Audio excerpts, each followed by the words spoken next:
Maggie Chen was the kind of 8-year-old who noticed things. She noticed which kids at school ate lunch alone and she sat with them.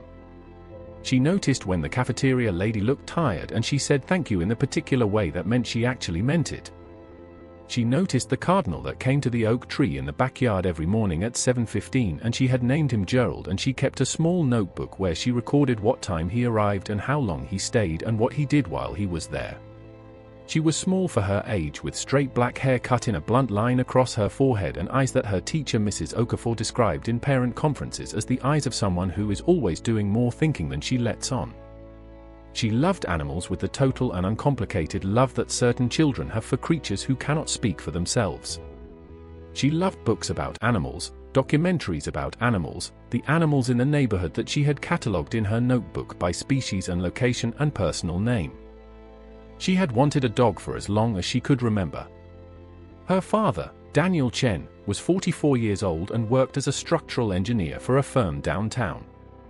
He was a precise man, a careful man, a man who believed in order and cleanliness and the value of things being where they were supposed to be. He had grown up in a household with no pets and had not grown up to want any. He was not a cruel man. He was not even an unkind man. He was a man who had been holding everything together by himself for 2 years and who had used up most of his available softness on the things that most required it. 2 years ago, Maggie's mother, Linda, had been diagnosed with early-onset Alzheimer's at 42 years old. The diagnosis had arrived like a structural failure, sudden, catastrophic, and requiring an immediate and complete reorganization of everything. Daniel had hired a part-time home health aide, a warm Jamaican woman named Gloria who came 3 days a week and who Maggie loved without reservation. He had arranged his work schedule around school pickup and doctor's appointments and the unpredictable rhythms of a disease that did not care about anyone's calendar. Linda Chen, at 42, still had good days. She still recognized Maggie on most days. She still laughed sometimes at things that were funny. But she also had days when she sat at the kitchen table and looked at the wall for hours. Days when she called Maggie by the name of a sister she had grown up with. Days when Daniel came home from work to find Gloria in quiet tears in the hallway because it had been a hard afternoon. Maggie understood more than her parents thought she understood. Children always do. She carried it carefully. She was cheerful at the breakfast table. She did her homework without being asked. She talked to her mother about normal things, school, Gerald the Cardinal, what she had read on the days when normal things seemed to reach her. She did not complain. She was 8 years old and she was already very good at being strong for other people. What she did not have was someone to be soft with. Someone who did not need her to be strong. Until a brown and white dog with one ear up and one ear down sat down on her sidewalk and refused to leave. Daniel called animal control on Wednesday morning. An officer came by midday, while Maggie was at school. He looked at the dog, who was still sitting on the sidewalk with the same settled, purposeful patience of the night before. The officer noted that the dog appeared healthy, was not aggressive, had no collar or tags, and was technically on a public sidewalk and not on private property, which meant animal control could not remove him by force without a formal complaint and a 24-hour notice period. He left a form. Daniel filled out the form. He set it on the kitchen counter. That afternoon, when Maggie got home from school at 3:15, the dog stood up when he saw her coming down the street. His whole back half moved when he saw her, the tail going in wide, serious arcs. He did not run to her. He waited until she came to him. Maggie knelt down on the sidewalk and the dog pressed his forehead against hers, and they stayed like that for a moment, the girl and the dog, foreheads touching on a November afternoon. Daniel watched from the window. He did not call to her to come inside. That evening, Maggie came to Daniel at the kitchen table with the animal control form in her hand. She set it down in front of him. She looked at it. Then she looked at him.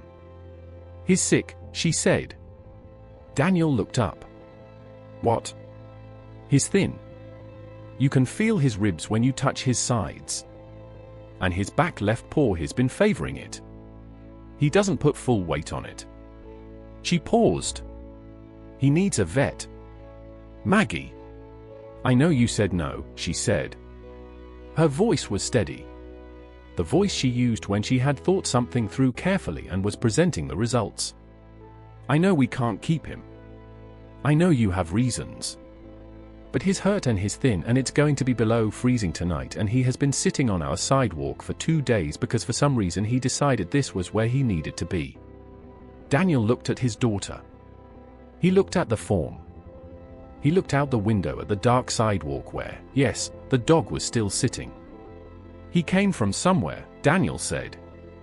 Yes, Maggie said. Something happened to him.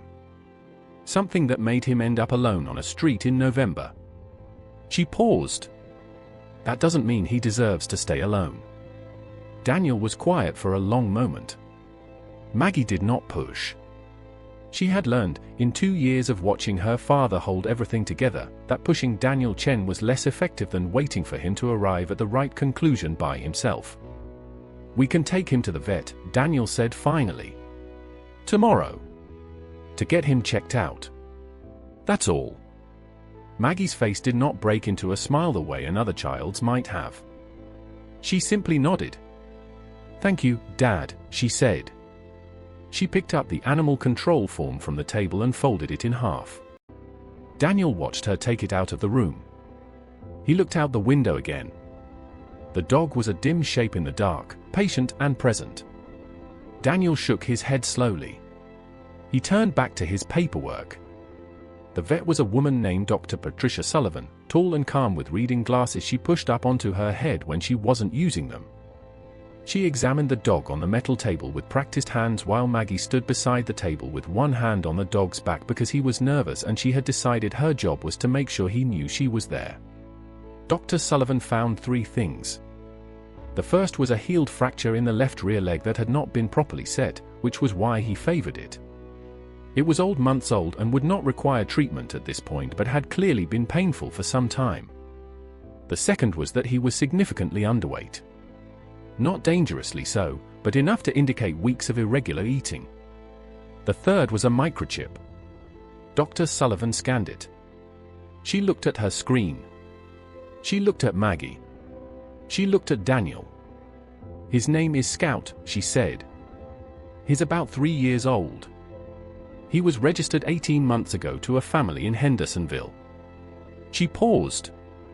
The registration shows a contact number. Would you like me to call? Maggie's hand on Scout's back went still. Daniel said, yes. Please call. Dr. Sullivan stepped out to make the call. Maggie stood at the exam table with Scout. Scout had stopped being nervous.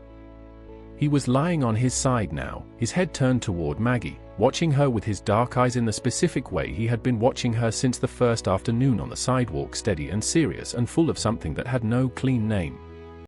She's going to find your family, Maggie told him quietly. That's good. That means you have people. Scout's tail moved once against the metal table. Dr. Sullivan came back. She had taken her glasses off entirely, which Maggie noticed. I spoke to the owner, she said. She was choosing her words carefully, in the way of someone delivering information to a child that requires care. The family had to move unexpectedly about 4 months ago. Out of state. They said they couldn't take Scout with them. She paused. They said they left him with a neighbor who was supposed to find him a new home. The neighbor apparently didn't. Maggie was very still. So he doesn't have people, she said. No, Dr. Sullivan said quietly. I'm sorry. He doesn't. Maggie looked at Scout. Scout looked at Maggie. She thought about a dog with a badly healed broken leg being left with a neighbor who didn't follow through, spending months finding his way, living on whatever he could find, sleeping wherever he could sleep, until something drew him to a sidewalk on Clover Hill Road and he sat down and decided he was done wandering. She thought about being left. She thought about her mother at the kitchen table looking at the wall. She put both hands on Scout's face and looked at him directly. You're not going anywhere, she said. Okay? You're staying with us. Daniel said, Maggie. Dad. She did not look away from Scout. Please. Daniel looked at his daughter. He looked at the dog. He looked at the old fracture line on the X-ray still visible on Dr. Sullivan's screen. He looked at his 8-year-old daughter who was good at being strong for everyone and who was, in this moment, being strong for a dog who had been left behind. He thought about what Linda had said to him once, a long time ago, before the diagnosis, when Maggie had asked about getting a dog. Linda had said, "Let her. Kids who love animals learn how to love people. It's the same muscle." He hadn't agreed with her then. He looked at Maggie with her hands on Scout's face. "We'll see," he said. Which both of them knew, in the language of parents and children, meant yes. Scout came home on a Friday. Dr. Sullivan had given him vaccinations, treated a minor skin irritation, and sent them home with a bag of high-quality kibble, a written feeding schedule, and the information that with consistent food and care he would be back to a healthy weight within 6 to 8 weeks. Maggie carried him to the car even though he was perfectly capable of walking, because she wanted to. Daniel bought a dog bed, 2 bowls, a leash, and a collar from the pet store on the way home. The collar was blue. Maggie picked it out. She also picked out a tag shaped like a bone that said Scout on one side and their phone number on the other because, she explained to Daniel with complete seriousness, he needed to know he belonged somewhere now. Daniel did not argue with this. Scout entered the house on Clover Hill Road and moved through it methodically, the way dogs investigate new spaces, every corner, every doorway, every piece of furniture noted and catalogued. He found his bed in the corner of the living room that Maggie had designated and turned around on it twice and lay down. He looked at Maggie. He looked at Daniel. He looked at the hallway that led to the back bedroom where Linda was resting. He got up. Linda Chen was sitting in the chair by the window in the back bedroom. It was a medium day, not her best, not her worst. She was looking out at the backyard where the oak tree stood, the one Gerald the cardinal visited every morning. She heard something at the door. She turned. Scout was standing in the doorway. They looked at each other. Linda's face did something complicated and then, slowly, simplified. She patted her knee. "Come here," she said. Scout walked to her. He put his head in her lap. Linda put her hand on his head with the automatic, unhesitating touch of someone who has always known what to do with a dog, even on the days when she doesn't know other things. "Good boy," she said softly. "Good boy." Daniel was standing in the hallway. He had followed Scout without thinking. He stood in the doorway of the bedroom and watched his wife, his 42-year-old wife who had been staring at the wall an hour ago, sitting in her chair with her hand on a dog's head and something present in her face that he hadn't seen in weeks. He put one hand on the door frame. He breathed. Maggie appeared beside him, slipped her hand into his, and stood there with him without saying a word. In the weeks that followed, the Chen household changed in ways that Daniel would later struggle to explain precisely because the changes were not dramatic. They were small. Cumulative. The kind of changes that you notice only when you look back from a distance and realize the distance between where you were and where you are. Scout slept at the foot of Maggie's bed. Every morning at 6:25, 5 minutes before Maggie's alarm, he put his front paws on the edge of the bed and looked at her until she woke up. Maggie called this his alarm system. She started waking up better. She had been waking slowly, reluctantly, dragging herself through mornings that felt heavy. Now she woke up because Scout needed her, and that was different. Scout went to Linda's room every afternoon between 2 and 4, which happened to be the hours when Linda was most likely to be having a difficult time. He would lie beside her chair or on the bed near her feet and simply be there, his breathing slow and regular, his weight warm and present. Gloria, the home health aide, told Daniel on a Thursday that she didn't know what had changed but that Linda's afternoon hours had been measurably calmer since the dog arrived. Daniel took Scout for a walk every morning at 6:45, which was 20 minutes earlier than he used to get up. He had not chosen this. Scout had simply begun appearing at his bedroom door at 6:40, and Daniel had discovered that 20 minutes of walking in the early morning quiet was doing something for him that he hadn't known he needed. He started arriving at his desk clearer. He started sleeping slightly better. He called Carl, his own brother, whom he hadn't called in months, one morning after a walk just because he felt like talking. Maggie added Scout to her notebook. She recorded the time he woke her each morning, the route he preferred on afternoon walks, the way he sat differently when he was happy versus merely content, the exact posture he adopted when he knew Linda was having a hard day, which was a specific arrangement of himself lower, quieter, closer that Maggie came to think of as his working posture. She showed the notebook to Mrs. Okafor one afternoon after school. Mrs. Okafor read several pages. She looked at Maggie over the top of it. "Maggie," she said, "this is remarkable. Do you know what you're doing here?" "Observing," Maggie said. "You're doing science," Mrs. Okafor said. "Real science. You have a hypothesis that Scout responds to emotional states in your family and you are collecting systematic data to test it. This is ethology, the study of animal behavior." Maggie considered this. "Can I do a science fair project about it?" "I would be absolutely delighted if you did," Mrs. Okafor said. In February, Linda had a bad week. It started on a Monday and got worse through Wednesday, the disease doing what it did without apology or pattern, pulling things back, making the familiar strange, leaving Linda in a place that was hard to reach and harder to watch. Daniel took 2 days off work. Gloria came every day. The house was quiet in the particular way of households managing something larger than they expected. On Wednesday night, at 2 in the morning, Maggie woke up. She wasn't sure what woke her. Then she realized Scout was not at the foot of her bed. She sat up. She listened. She heard something down the hall, a soft sound, the sound of her mother's voice, low and uneven. She got up. In the hallway she found Scout sitting outside her parents' bedroom door. He looked at her when she appeared. Then he looked back at the door. His posture was his working posture, low, still, completely focused. Maggie opened the door quietly. Her mother was sitting up in bed. Daniel was beside her, awake, talking to her in a low voice. Linda was holding his hand with both of hers and looking around the room with the particular frightened disorientation that Maggie recognized, and that was the hardest thing in the world to see. Maggie stood in the doorway. Scout walked past her into the room. He went to the side of the bed. He put his chin on the mattress next to Linda's hand. Linda looked down at him. Something happened in her face. The fear did not disappear entirely, but it moved, shifted back, made room. Her breathing slowed. One hand released Daniel's and moved to Scout's head. "Good boy," she said.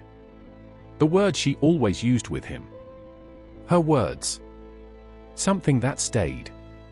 Maggie stood in the doorway and watched her mother's hand on Scout's head and her mother's breathing slow and her mother's face settle into something less afraid. She watched Daniel look at the dog with an expression that she did not have a word for yet but would understand better when she was older. She went back to her room. She lay down.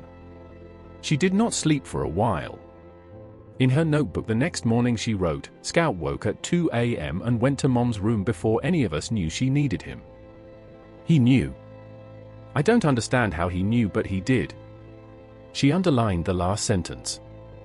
Then she added, "I think he chose us on purpose. I think he knew what we needed. I think maybe we needed him as much as he needed us." She looked at what she had written. She drew a small star next to it. Maggie's science fair project was called Emotional Attunement in Dogs, a case study. She presented it on a Saturday in March in the gymnasium of Clover Hill Elementary School. She had a poster board with her data, 63 days of observations, charts, documented incidents including the night in February, photographs she had taken with Daniel's permission. She presented it standing beside her board in the precise, careful voice she used when she had something important to say. The judges were 3 people, one of whom was a professor from the University of North Carolina Asheville's biology department named Dr. Marcus Webb, who had been volunteering as a science fair judge for 6 years and who had, in 6 years, given exactly 2 perfect scores. He gave Maggie the 3rd.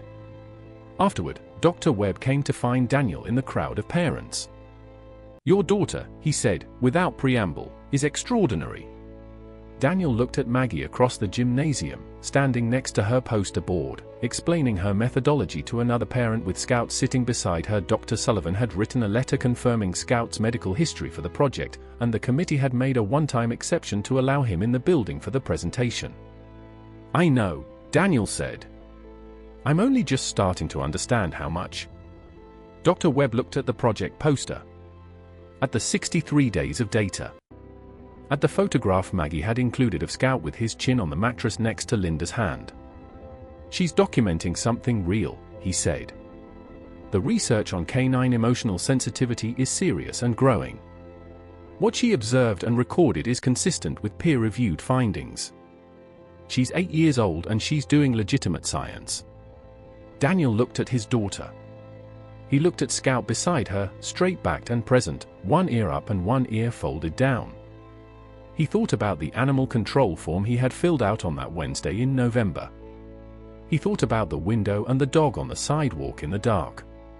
He thought about Maggie's hand pressed flat against the cold glass. He thought about Linda's hand on Scout's head at 2 in the morning, and the way her face had settled into something less afraid. He thought about the word his wife had used, a long time ago, before everything changed. "It's the same muscle." Maggie won the regional science fair in April. She was invited to present at a state-level competition in May, which she attended with Daniel and Gloria, and Scout, who was now healthy and solid and had been featured in a short piece in the local paper under the headline "Stray Dog Finds Family, Changes Everything."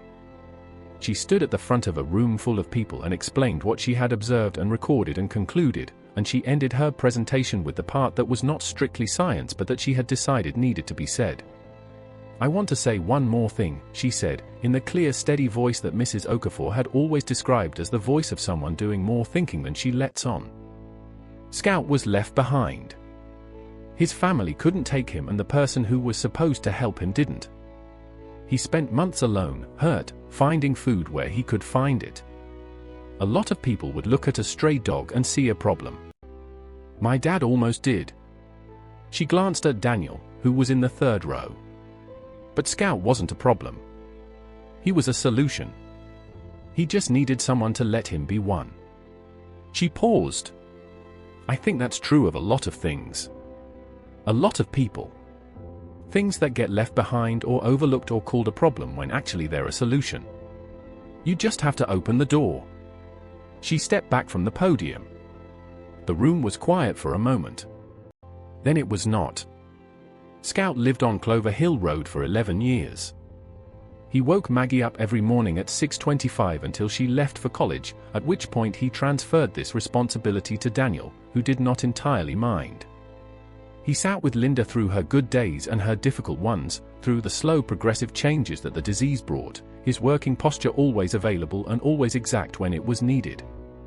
He walked with Daniel every morning at 6:45 through every season, the spring mornings when the dogwoods bloomed along the road, the summer mornings when the air was thick and honeyed, the fall mornings with the mountains going gold and red above the town, the winter mornings when their breath made small clouds and the sidewalk was cold under their feet. He was there for all of it. Patient and present and certain, the way he had been certain on that November sidewalk, sitting in the dark outside a house where a light was on, waiting for someone to open the door. When Maggie graduated from UNC Asheville with a degree in animal behavior science and a published undergraduate research paper on canine emotional attunement that cited, in its opening section, 63 days of data collected by an 8-year-old in her living room, she came home for the summer and sat on the back porch with Scout's gray muzzle in her lap and looked out at the oak tree where Gerald the cardinal still came every morning, more or less, and she thought about sidewalks and windows and the particular stubbornness of a dog who had decided where he needed to be and was not going to be argued out of it. She thought about how close it had come. The animal control form on the kitchen counter. The 24-hour notice period that had never quite expired. She thought about what would not have happened. What her mother would not have had. What she would not have learned. Who she would not have become. She put both hands on Scout's gray face the way she had on the vet's table 11 years ago. You knew, she said. Didn't you? You knew what you were doing. Scout's tail moved once against the porch boards. Maggie smiled. Some things find their way to exactly where they are supposed to be. A dog with one ear up and one ear folded down, sitting on a sidewalk in the November dark, waiting. Not lost. Not wandering. Decided. Some things know where they belong before anyone else does. And sometimes the most important thing a person can do is pay attention to the things sitting quietly outside their door, asking nothing except to be let in. Because what looks like a stray is sometimes exactly what you needed. And what looks like a problem is sometimes the answer you didn't know you were waiting for. Open the door. If this story moved you, share it with someone who needs a reminder that love shows up in unexpected forms. Subscribe to Tale Vera for more stories that stay with you. And drop a comment below. Have you ever had an animal that seemed to know exactly what your family needed? Tell us your story. We read every single one.